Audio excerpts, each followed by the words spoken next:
أعوذ بالله من الشيطان الرجيم. بسم الله الرحمن الرحيم. Ismi Sedina Shah Alim. Hari ini kita akan bentangkan itu dalam nama kod yang khusus Mukarranah Al-Adyan USI 310303. Pasrah Muhammadiyah Dr. Ahmad Badli bin Syafi'i. Tajuk tugas adalah konsep ibadat dan perayaan dalam agama Yahudi. Okey, untuk yang membentangkan lah Muhammad Najwan bin Nur Hakim bin Muhammad Nasri bermaksudkan 050021. Yang kedua ialah Muhammad Fikri bin Marafi 051574. Yang ketiga ialah Amirul Alif bin Sulaiman 05004. Muhammad Faiz bin Muhammad Ihsan 051678. Siddiq Nasrah bin Alim 0498, iaitu saya sendiri akan bentangkan konsep ibadat dan perayaan dalam agama Yahudi. Konsep ibadat Yahudi itu sendiri dan perayaan agama Yahudi itu sendiri. Ada Yahudi ni dia raya masa bila, berapa hari dia raya.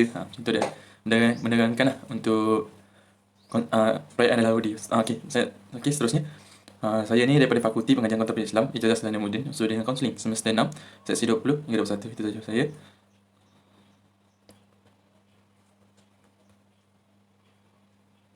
Assalamualaikum warahmatullahi wabarakatuh. Nama saya Amirul Alif bin Sulaiman, nombor matrik 050004. Seterusnya adalah makna Yahudi, di mana Yahudi ini merupakan gelaran kepada orang Yahudi. Sama juga seperti agama Islam, di mana Muslim merupakan gelaran kepada penganut agama Islam. Dan Yahudi Yahudi ini dinisbahkan kepada uh, kecenderungan politik dan kedudukan geografi kerajaan Yahuda Selatan yang merupakan pecahan daripada kerajaan Nabi Sulaiman alaihi salam. Dan pada sudut sejarah, nama Yahuda ini adalah merupakan salah satu kelompok Bani Israel. Dan Yahuda ini adalah salah seorang daripada anak Nabi Yaqub. Seterusnya adalah makna Yahudi. Makna Yahudi ini terdapat dalam bahasa Inggeris dan juga bahasa Arab. Di mana dalam bahasa Inggerisnya ialah yang pertama adalah Al-Ibriyah, Al-Khalil ataupun Ibrani, yang dalam bahasa Inggeris bermakna Hebrew ataupun Hebron ataupun Ibrani. Ibrani ini merupakan salah seseorang yang berjuang dengan Tuhan. Dan seterusnya Auladul Ismail, di mana dalam bahasa Inggerisnya adalah Children of Ismail, di mana bermaksud anak-anak Ismail. Yang ketiga Yahuda, Judin ataupun orang Yahuda. Dan yang keempat adalah Yahud ataupun Jews ataupun orang Yahudi. Dalam bahasa Arab, istilah Bani Israel adalah berkaitan dengan orang Israel, di mana orang sekarang tidak mengetahui ataupun tidak dapat membezakan apa perbezaan antara Bani Israel dan juga orang Yahudi. Ada yang mengatakan sama dan ada juga yang mengatakan berbeza. Dalam Al-Quran banyak mengatakan bahawa menyebut berkenaan dengan Bani Israel dan juga Yahudi. Jadi di sini istilah Bani Israel adalah berkaitan dengan orang Israel seperti yang terdapat dalam kitab Bible. Manakala istilah Yahud memberikan makna orang-orang Yahudi ataupun Jews yang hidup sezaman dengan Rasulullah sallallahu alaihi wasallam. Dan seperti yang kita tahu, bangsa Yahudi ini masih bertahan sehingga kini dan tidak seperti bangsa-bangsa yang hidup sezaman dengannya yang telah musnah kini, seperti Babilonia, Persia, Phoenicia, Hittite dan Palestin. Jadi selama 3000 tahun bangsa Yahudi ini tidak mempunyai negara sendiri, tetapi mereka mampu bertahan dan memelihara identiti etnik mereka. Auzubillahi minasyaitonirrajim. Bismillahirrahmanirrahim. Assalamualaikum warahmatullahi wabarakatuh. Ismi Muhammad Faiz bin Muhammad Ihsan. Rukn Tullab Sifrun Qomsah Wahid Tis'a Sab'ah Samania. Sanuqaddimu lakum anil maudu al-adat wal qawaniyah al-yahudiyah. Awalan kama an-nahmul khinzir wal hamir wal khuyul wal aranab wal mahar mithlu Jabri wa Sabton al-Bahri wal Balah al-Bahri wal Habar mamnu aidan fil Yahudiyah. Okey, nombor satu maksudnya kat sini yang pertama ialah ada adat dan undang-undang penganut Yahudi. Kebanyakannya penganut Yahudi mengikuti undang-undang pemakanan yang termaktub di dalam kitab dia yang melarang campuran susu dengan daging. Mereka melarang campuran susu dengan daging atau makanan yang berasalkan daripada keduanya seperti daging babi, keldai, kuda, arnab dan makanan yang bercengkerang seperti udam, ketam, kerang dan sotong adalah larang dalam agama Yahudi. So yang kedua, yatimu khotan al-aulad aidan fi umur samanih ayam. Kanak-kanak lelaki juga dikatankan pada umur 8 tahun. Jadinya mereka orang Yahudi sunatlah, orang kata sunatkan kanak-kanak lelaki pada umur 8 tahun. Dan seterusnya yang ketiga ialah ba'dal maut sayahzanun limudah usbu. Selepas kematian mereka akan berkabung selama seminggu. Di mana mereka akan membacakan kadis, agama dan perkauman, saling kait mengait dalam masyarakat Yahudi. Misalnya yang keempat, ar-riba ismu 'inda yahud walakinnahu jaiz li ghairil yahud. Maksudnya kat sini orang Yahudi dia mengambil riba adalah berdosa. Bagi dia ambil riba adalah dosa. Dosa macam mana? Dosa sesama kaum Yahudi. Akan tetapi mereka dibenarkan dengan sesama bukan Yahudi. Maksudnya kalau sesama Yahudi tak boleh riba. Kalau dengan orang lain mereka boleh riba. Ini adalah adat dan undang-undang penganut Yahudi.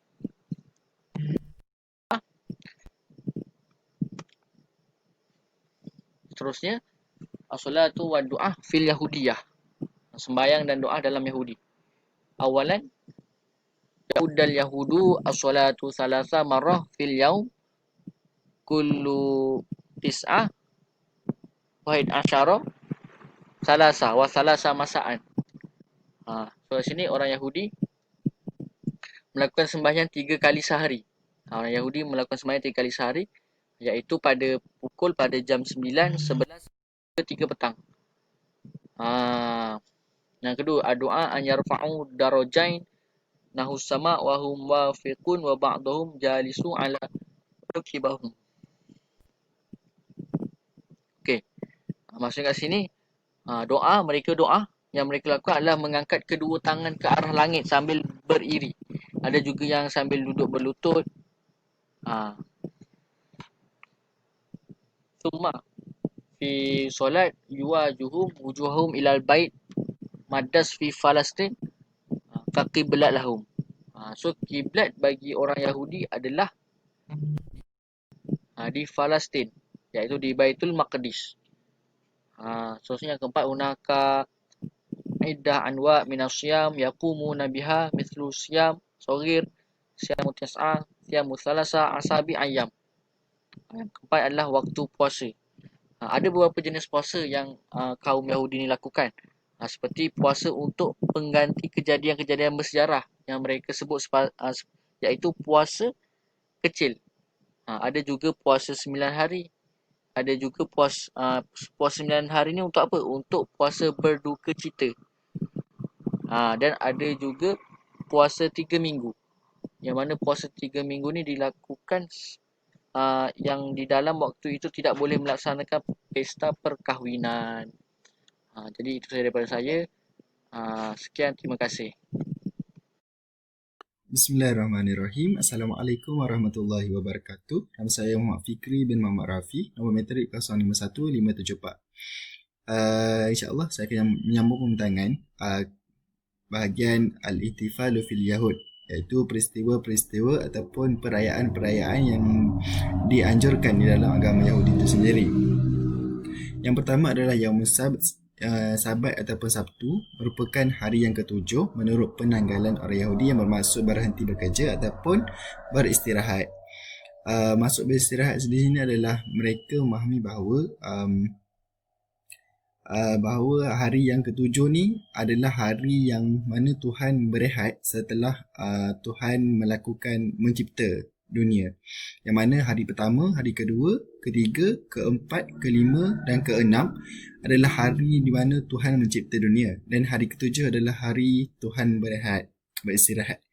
Dan agama Yahudi juga berpandangan bahawa hari Sabat ni merupakan hari perhimpunan suci bagi mereka dengan tujuan menghormati Tuhan ataupun Allah lah dekat sini.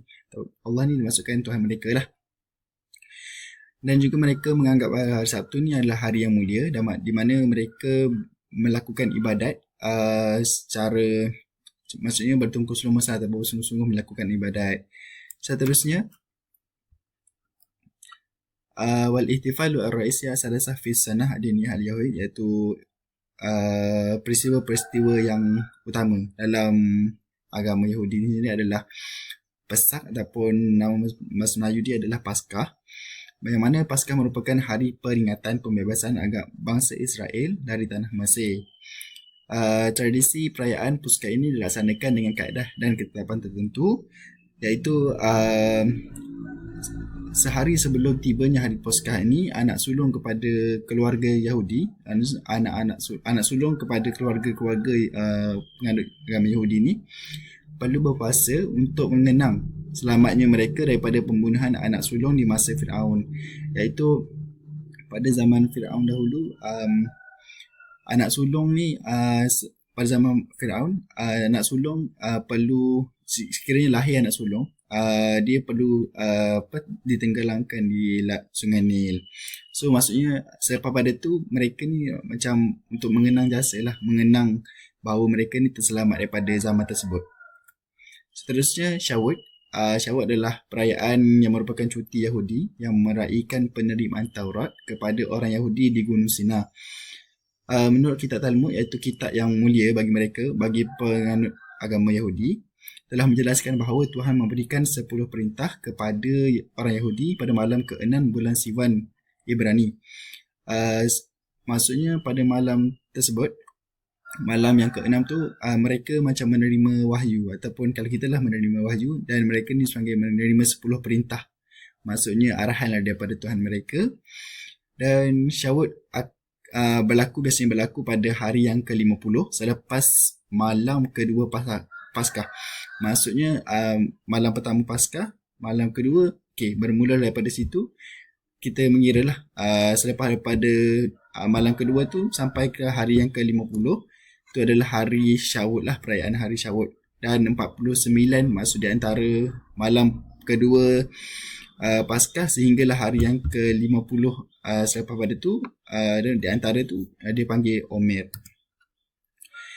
Dan Sukkot pula adalah hari raya Sukkot, merupakan ungkapan rasa syukur bangsa Israel atas hasil tuaian mereka. Maksudnya tanda perhargaan mereka lah daripada hasil tuaian mereka. Perayaan ini berlangsung pada bulan September dan Oktober setiap tahun. Menurut kalender Yahudi, hari raya ini perlu diingati pada setiap 15 Tashrik. Maksudnya perayaan ini dilakukan berlangsung di antara bulan Oktober dan juga September setiap tahun lah. Dalam perayaan ini, umat Yahudi akan menyediakan buah etrog, yang mana buah ni berbentuk seperti jeruk lemon dan berwarna kuning. Kalau kita tengok seakan-akan, kalau kita tengok sekali lintas, dia buah ni macam betul-betul lemon, cumanya dia beza sikit, dia macam bujur sikit, yang menjadi sebagai buah suci. Yang mana di dalam kitab Talmud dia mengatakan bahawa buah etrog ni adalah merupakan buah yang suci lah di pandangan mereka. Dan juga lulaf, yang mana lulaf ni adalah ranting pohon daripada daun palem dan juga daun gandarusa dan 3 batang ranting daripada pohon myrtle. Okey, itu saja daripada saya. Wabillahi taufiq wal hidayah. Wassalamualaikum warahmatullahi wabarakatuh.